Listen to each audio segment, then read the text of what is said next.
Gordon was cross. Why should Henry have a new shape, he grumbled.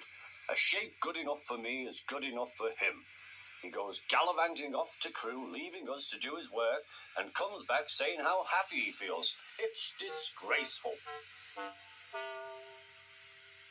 And there's another thing. Henry whistles too much. No respectable engine ever whistles loudly at stations.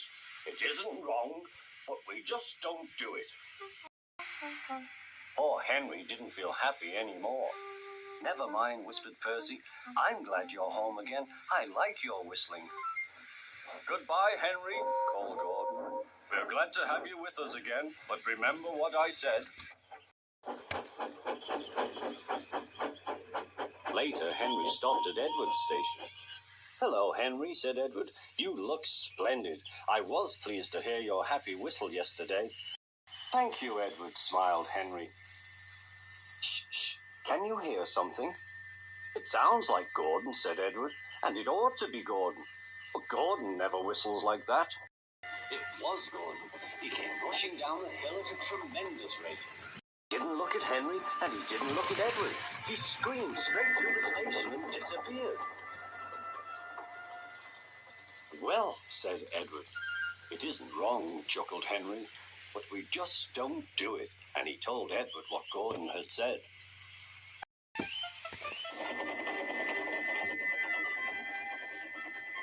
Meanwhile, Gordon screeched along the line. The noise was awful.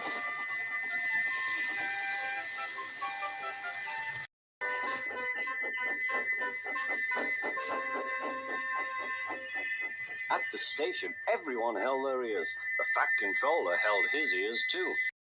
Take him away, he bellowed, and stop that noise! Gordon puffed sadly away, but he wouldn't stop whistling until two fitters climbed up and knocked his whistle valve in place.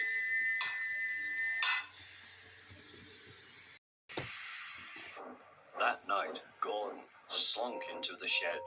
He was glad it was empty.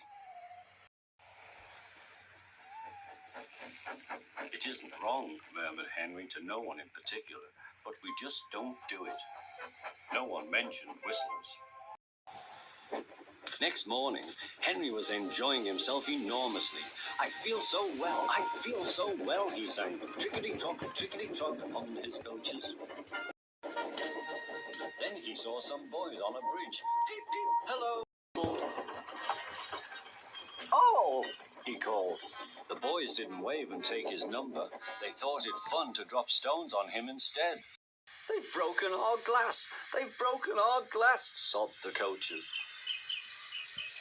The passengers weren't hurt, but they were cross. Call the police. No, said the driver. Leave it to Henry and me. What will you do, they asked. Can you keep a secret? Yes. Well then, said the driver.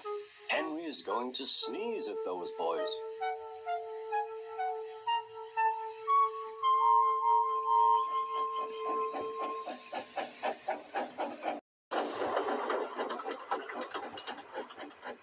Lots of people were waiting at the station just before the bridge.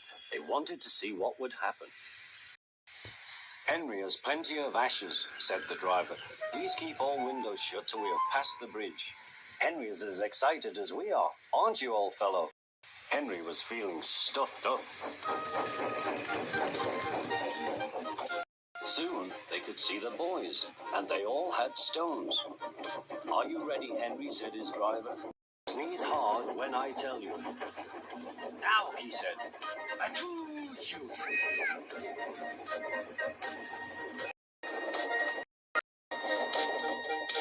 Well done, Henry, laughed his driver. Henry went home very pleased with himself. He had taught Gordon and silly boys a lesson with a whistle and a sneeze.